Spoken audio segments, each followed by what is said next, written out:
die 24 september goejoen en welkom bij Bient. De bommen en granaten die verlenen hem geregeld om de eren. Maar nou zit oorlogverslagjouwer Jan Eikelboom hier. Gelukkig rustig buis in de studio. Helemaal yin-yang is hij. Alice Terpstra liet een zwartborkerij bouwen op Skielge voor onder andere haar zoon. Daar hebben we het aan Snoer. En Ben Fokkema wilde vooral voor over die maar zien kleermerk Amsterdam.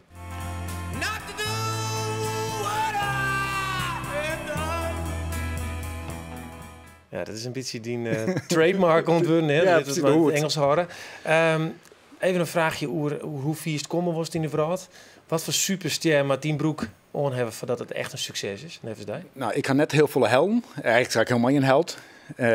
Ik wil gewoon dat iedereen die het draagt, daar ben ik al heel grutsk op. Dat als iemand het draagt en als iemand het mooi vindt, dan ben ik al heel erg blij en heel erg trots op dat ze dat willen dragen. Okay. En tot nu toe vinden ze het heel erg leuk. En vooral ik wel bekende Nederlanders, maar ik zing een songwriter die draagt het heel graag.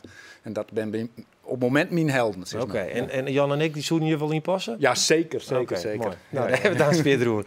Ja, nou even heel wat oors, want loftonval, shitterij, zelfmoord, onslagen. Oorlogsjournalist Jan Eikelboom maakt het al hier mee. En die direct verslag van voor onder oren Nieuwsuur. Hij is joen in Gautum voor een lezing, maar hier kennen we hem ongeveer van.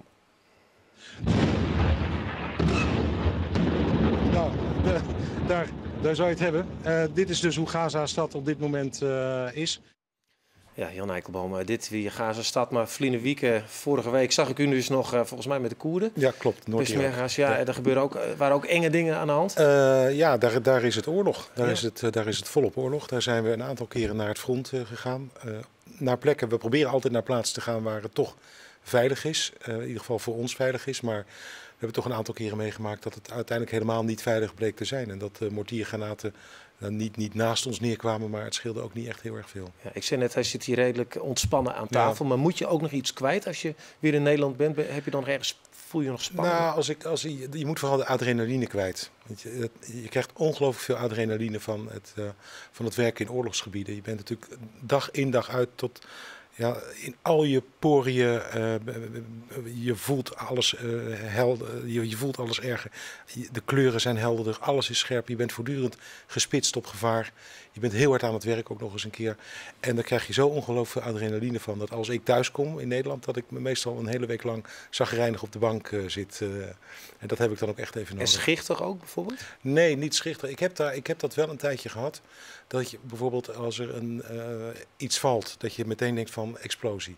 Dat heb je soms wel, ja. Inderdaad. Maar vuurwerk bijvoorbeeld, met oud en nieuw. Het is voor mij niet prettig om vlak voor oud en nieuw uit een oorlogsgebied te komen, want ja, je wordt er toch direct aan herinnerd. Even over de actualiteit, want we hebben er nu op dit moment dat wij hier spreken nog geen duidelijkheid over dat Nederland F-16's gaat inzetten. Ik zou er wel op rekenen hoor. Ja? Alles wijst erop dat het Nederlands kabinet vandaag 6 F-16's beschikbaar gaat stellen voor de strijd tegen IS. Ja, en wat betekent dat? Nou ja, dat betekent dus dat er eigenlijk betekent het dat Nederland meedoet aan een oorlog. Dat is dus we zijn weer in oorlog? We zijn weer in oorlog tegen de islamitische staat in dit geval. En de grote vraag is vooral, waar gaan we die oorlog voeren? Gaan we alleen in Irak meevechten of gaan we ook in Syrië meevechten? En dat is een stuk ingewikkelder. België heeft al gezegd dat ze ook doelen gaan aanvallen in Syrië. Wat denkt u dat Nederland gaat doen? Ja, het aanvallen in Syrië heeft toch echt wel een aantal extra complicaties als je het vergelijkt met Irak. In Irak is het de regering zelf die om hulp vraagt. In Syrië is dat niet het geval. Dus eigenlijk hoort er een mandaat van de Verenigde Naties voor te zijn. Want dan doe je eigenlijk hetzelfde wat Rusland in Oekraïne doet. Ja, dan doe je eigenlijk hetzelfde wat Rusland in Oekraïne doet. De Amerikanen hebben het ook al eerder gedaan in Irak. Dat is ook niet goed afgelopen. Dus dan ga je uiteindelijk op eigen houtje een land binnenvallen. En daar kunnen we wel allerlei andere redeneringen bij verzinnen. Maar dat mag in wezen niet. Een andere complicatie is dat als je nu IS in Syrië gaat aanvallen, wie maak je daar sterker van? Dat is uiteindelijk de president Assad. En dat is een man die verantwoordelijk is, wordt gehouden in ieder geval door de oppositie voor 150.000 doden. Waarvan we als wereld steeds hebben gezegd van ja, dat is een schurk, daar moeten we vanaf. Uiteindelijk is hij de man die daarvan profiteert. En de berichten uit Damascus zijn ook dat men daar buiten gewoon opgetogen is over die Amerikaanse aanvallen. Want de Amerikanen en binnenkort misschien de Nederlandse F-16's doen voor hem het vuile werk. Het lijkt me ook heel vreemd als je daar als verslaggever staat. En je weet dat de mensen schieten met wapens uit het westen bijvoorbeeld. Dat gaat dus denk ik dadelijk ook weer gebeuren. Die kans bestaat. Ja, dat is nu al het geval. De islamitische staat is niet voor niks zo sterk.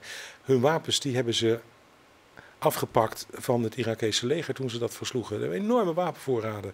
Ze hebben tanks, ze hebben panzerwagens, ze hebben van die Humvee, ze hebben luchtafweergeschut, raketten, noem maar op. Maar hoe voelt dat als verslaggever? Word je dan ook niet weer radeloos of boos misschien wel? Ja, als verslaggever zie ik het niet echt als mijn taak om radeloos of boos of wat dan ook. Of verbijsterd misschien? Ja, verbijsterd eigenlijk ook niet. Ik probeer mijn emoties toch zoveel mogelijk uit te schakelen. Ik ben ook niet iemand die gelooft in het concept van de good guys en de bad guys in een oorlog. Althans, ik moet niet kiezen voor een partij, vind ik. Ik ben er niet om te zeggen Assad is de goeie, of de rebellen zijn de goeie, of IS zijn de slechte, of de Irakese regering zijn de goeie, of de Joden, of de Palestijnen. Dat is mijn taak helemaal niet. Mijn taak is om uit te leggen waarom de mensen doen zoals ze doen. Om gewoon de visie van die verschillende partijen duidelijk te maken, zodat de politici in Nederland kunnen beslissen wat ze willen doen en dat iedereen een mening kan vormen. En is het dan ik heb daar zelf dus verder geen mening over. Is dat dan op dit over. moment een goed besluit als Nederland zou zeggen we doen? Ja, maar dat kan ik dus ook eigenlijk niet zeggen. Wat ik wel kan zeggen is dat, bedenk je wel, als je mee gaat doen met die F-16's, dat gaat een aantal effecten hebben. De kans dat je IS kan stoppen met luchtaanvallen is miniem, is eigenlijk nul. Het gaat ertoe leiden dat Soenitische moslims nog veel meer gaan radicaliseren. Want die zullen het gaan zien als een aanval op hun geloof. Dus wellicht wordt IS er alleen maar sterker van. En een ander bijeffect is dat de Syrische president Assad hier ontzettend van gaat profiteren. Ja, ik bedoel, dat zijn dingen die ik kan voorleggen. En dan moeten uiteindelijk mensen maar beslissen of het verstandig is of niet. De andere kant is natuurlijk dat je IS ook niet zomaar zijn gang kan laten gaan. Want ik bedoel, die mensen die komen ook hier vandaan en die komen hier ook weer terug. Maar is het zo verknipt als dat we zien? Voel jij wat we zien mensen nekschot krijgen, opgehangen, onthoofd, noem maar op. Waanzin eigenlijk dat je er naartoe gaat. Ik bedoel, ik kan het ook niet uitleggen. Wat mij toch wel op de been houdt, is dat ik niet alleen dat soort dingen zie. Maar je hebt een hoop ellende, je hebt ontzettend veel slechtheid in de wereld. Je hoeft die beelden maar te zien. Maar tegelijkertijd kom ik ook voortdurend allemaal goede mensen tegen. En dappere mensen. En mensen die risico's nemen om andere mensen te helpen. En dat moeten we, vind ik, toch wel blijven onthouden. Dat al die Syriërs en al die Irakezen, dat zijn niet allemaal koppensnellende halve garen. Dat zijn voor de overgrote meerderheid zijn dat hele gewone mensen, net als jij en ik, die een heel normaal leven willen leiden. En die het inmiddels ook helemaal niet meer uitmaakt wie er wint, als ze maar weer gewoon een leven kunnen leiden. Nou, we zullen het zien. Ja. Bedankt in ieder geval voor dit verhaal. We gaan wat anders doen. En dan kan ik in het Fries horen, want we beginnen skiel. Dan praten we misschien gek Fries. Elle Sterpstra, vreet een hele belangrijke dag voor je op het eiland. Want er is eindelijk een wenverzinning voor BNM in beheining. Gehandicapte BN. Ja. En het heeft onder oren te krijgen met je zoon, Daan. Ja. Vertel eens, Daan. Wat is het voor Daan is een jongetje van 12. Toen hij geboren werd, hadden we gelijk door dat er iets loos was. Hij heeft het Pierpont-syndroom. Hij is de enige in Nederland. Dus we horen verder nergens bij een club. Maar dat maakt niet uit. We zijn in aanraking gekomen door mensen die bij ons in het appartement zaten. James en Barry. Hebben we meer mensen op het eiland gevonden met een kind met een beperking. En door hun hebben we bedacht, we gaan onze krachten bundelen. We hebben bedacht alles zelf. We hadden allemaal onze eigen orthopedagoog, fysiotherapie. Maar we wilden gewoon met z'n allen iets. En daar zijn we met elkaar in contact gekomen. En eigenlijk hadden we allemaal dezelfde droom. Dat was op de Schelling blijven wonen. Want dat kind net, bijvoorbeeld met Daan, had hij ouder wordt? Nee, als wij nu zou het nog kunnen. Hij is 12, hij is klein voor zijn leeftijd, hij is nog knuffelbaar. Maar als hij ouder wordt, dan zouden we toch weg moeten. Want er zijn geen voorzieningen. Er waren geen voorzieningen. Nu zijn ze er wel. Ja, ik zeg je, voor het dadelijk ook glimmen. Ja. Mooi. Ik denk dat het handig is om even te zien wat het dan is. Hè? Want er zit nog een orenjongen. Ja. Het is net alleen nog vandaan, maar ik voor Oren-eiland bewenden Sanjo. Frank bijvoorbeeld, Frank. Een leuke vent. Vertel eens even, wie is Frank? Frank leert bij ons zelfstandig te wonen. Dus waar hij hulp nodig heeft, krijgt hij die. Verder kan hij veel zelfstandig. Overdag heeft hij zijn eigen baan en 's avonds komt hij weer lekker bij ons en dan wordt er gekookt. En hij leert ook koken, maar dat kan hij jullie beter zelf vertellen. Ja. Zullen we eens even naar Frank? Ja. Komt-ie. En hier mijn woonkamer. Maar dit is wel een mooi plekje. Ja, dit is mooi, hè? En wat leest je dan al, hè, Frank? Koken of de was doen. Dan.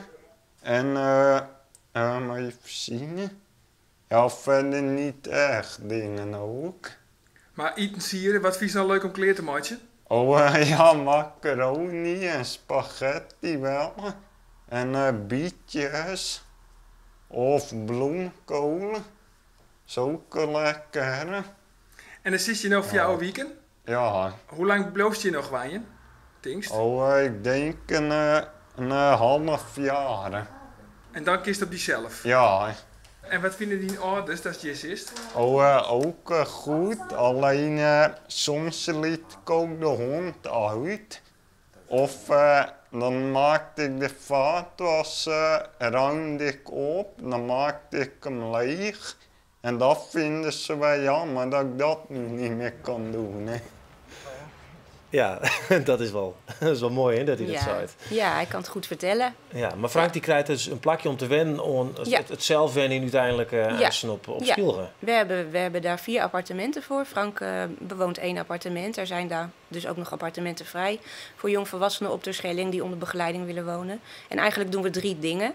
Dat is een logeerhuis voor kinderen van Terschelling. Er zijn nu 9 mensen of kinderen die gebruik maken van de Jonge Jan. Dus er zijn kinderen die komen na schooltijd voor dagopvang of ze komen de hele dag omdat ze niet meer op school kunnen zijn. In de toekomst zal Daan daar gaan logeren. Er komt zo meteen in november komt Broes, dat is de zoon van onze voorzitter Mark. Met wie het allemaal begonnen is, die gaat zo meteen de Jonge Jan in. En dat is wennen, maar dat gaat ook allemaal lukken. En daarnaast hebben we een hele mooie voorziening voor badgasten. En dat is niet alleen voor kinderen. Heel veel mensen denken dat het alleen voor kinderen is, de Jonge Jan. Maar het is ook voor volwassenen. Dus als je moeder een hersenbloeding heeft gehad of je hebt een zus met ALS, dan kan je bij ons in een heel mooi aangepast appartement vakantie komen vieren. En gebeurt dat al? Ja, daar ben en je wat heel zijn de goed. reacties? Ja, fantastisch. Ze willen allemaal weer terugkomen. Ja. Maar wat jouwt het ze dan? Kun je uitlezen? Nou ja, alles is aangepast. We hebben een 6-persoons appartement. Het is groot, het is ruim, het is rolstoelvriendelijk. We hebben 1 hooglaagbed, maar heb je er meerdere nodig. We hadden een groepje met Oerol. Die hadden meerdere hooglaagbedden nodig dan 1 telefoontje. En dan wordt het bezorgd en in elkaar gezet. Zij hadden geen zorg nodig. De JP van de Benstichting verzorgt de zorg in de Jonge Jan. Maar ze hadden eigen begeleiders mee die hun verzorgden. Maar heb je wel verzorging nodig, dan kan de JP dat bieden. Oké, maar dus dan kun je eindelijk eens even echt op vakantie zonder dat je bijvoorbeeld de zwager je huid of mem of je dochter. Of je dochter of je zoon. En als je zegt, nou willen jullie met mijn dochter of zoon pannenkoeken bakken of naar het bos of naar het strand, zodat we even zelf op adem kunnen komen of een nachtje bij ons logeren en wij op een andere accommodatie op Terschelling verblijven. Dat kan allemaal. Het is echt zorg op maat. Ja. Hoe zit het op het eiland zelf? Want ik heb begrepen dat daar ben ik eilandbewoners van Jo Witte. Nou, daar zou een BN echt wel heel goed bij u passen. Ja. Maar dat doen ze nog net. Dus ik denk dat de drempel best hoog is. Hoe kan dat? Nou, ik denk dat we eerst een poosje moeten draaien. Dat er toch misschien kinderen zijn die wat zorg nodig hebben. Maar dat de drempel naar de Jonge Jan... Maar wel uit het onder de eilandmentaliteit? Of nou ja, dan is het wel de Jonge Jan. Terwijl, dit is natuurlijk... je komt er wel voor uit van, we hebben hulp nodig. En ik denk, dat hebben wij ook gedaan. Tom en ik, mijn man en ik, hebben het heel lang zelf gedaan. Tot het op een gegeven moment niet meer gaat. En dan heb je hulp nodig en die hulpvraag moet je stellen. En zo werkt de JP van de Benstichting ook. Je moet zelf aankomen met jouw verhaal. Wij gaan niet langs de deuren van, we hebben gehoord dat. Dus mensen moeten zichzelf melden. Ja. Dus het ideaalplaatsje is aan alle mensen die niet op Skilge wennen, die kennen... Maar de band der blauwe, dat zou voor jou de dream, dan zou die uitkomen dus. Ja. Nou, mooi. Vreet is de opening, een soort willen daar. Ja, en het wordt een hele mooie dag. Mooi initiatief. Ja. Bedankt voor het verhaal. Graag gedaan. Okay. Ja, we gaan verder, want wij hebben natuurlijk ook nog een app-tester. Die is de hele week al ondergang. En Hinne het nou weer wat uitzocht of download. En je moet maar even zien hoe hij daarmee omgaat. We zijn weer in Tjom bij Hinne Ipma. Hey, goeiedag. Ik in de stad. Ipma, voor je jong weer even een app voor u testen? Ja, ik heb best mooi druk, maar goed gelukkig net naar de baas. Dus dat komt er even langs. Geen probleem. Hier testen we de Friese Voordeel-app. Een app waarbij je op locatie voordeel helje kist. Dus als je niet snits bent, krijg je al je aanbiedings. Die is op dat moment mij pikken kist. We installeren de app. We hebben geïnstalleerd, we beginnen nu naar Snits. Ja. Ik zal hem even. Snits het wat van mij, ik ben er op een Mulle West. Vroeger op fietsje van Gouw naar Snits. Dus daarom word ik rijden naar Snits. Nou, maar we eens even zien. Nou, dit is een leuke app om te zien wat kunnen we draaien doen. Wat is het te redden? Nou, we kunnen overal heen. We kunnen in het Scheepvaartmuseum. Ik wel leuk daar even. Mijn oude paken heen is een scooter. Die zit op een mooie foto. Hangen die daar ook altijd. We moeten even rijden onder de linden. Nou, dat is ja. De navigatie van de app zit rechts bovenin. Oh, daar, ja, sorry. Ja, oké. Nou, dan gaan we even. Want als wij in Snits zijn, dan pikken we meestal een filmpje mee. Dan kunnen we die erg vinden. Agenda. Oh, Rondvaartsnekermeer. Nou, orgelconcertie. Oh ja, dus ik trouwens tweedehands kleding en speelgoedbeurs. Nou, dat is ook hartstikke leuk. Ik zie hier nog net een bioscoop in. Erop uit, daar mag je toch eigenlijk wel een... nou, ik kan het net vinden tenminste. Wat het voordeel wordt dat. Oh ja, nou ja, we hebben nou wat voordeeltjes. Ja, het is een voordeel-app. Ja. Ben je normaal een man van het voordeel? Nee, normaal niet. Nee. Wij zeggen van, hey, dat is een leuk plekje, daar gaan we zitten. Er zit modelspoor, daar heeft een eurokorting en skatepark heeft ook een eurokorting. En laat u verwennen bij de Daaldersplaats in Sneek, u krijgt gratis fles wijn. En wat voor cijfer krijgt de app van IPMA? Hij is wel mooi duidelijk, dat geldt niks. Keurig netjes. Maar er kent er nog wat meer bij. Maar ja, want wij hadden dikwijls al bij hier en daarheen gaan. Dan denk je, waar is iets? Dat vind ik altijd.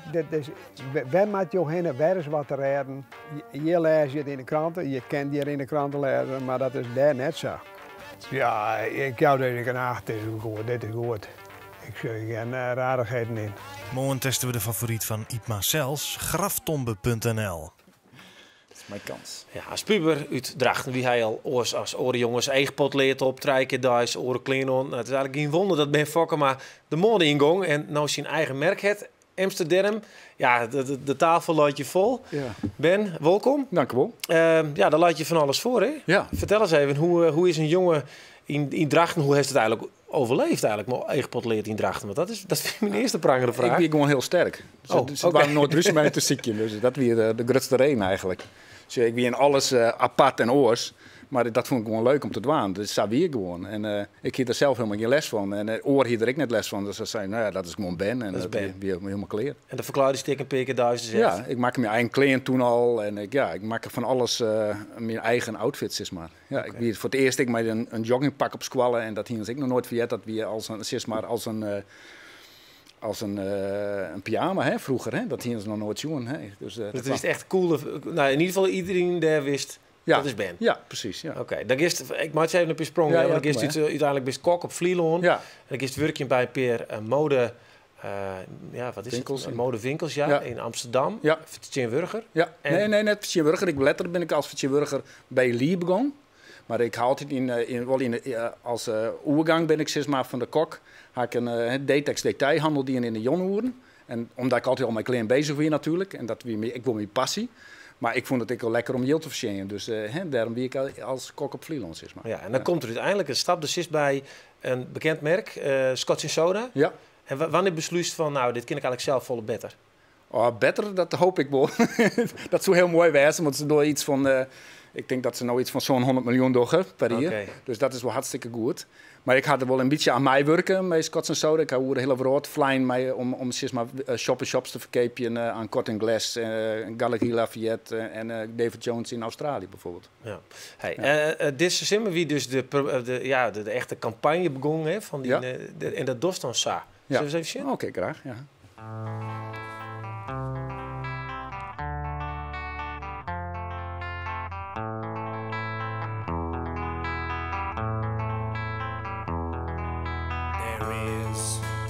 House in New Orleans.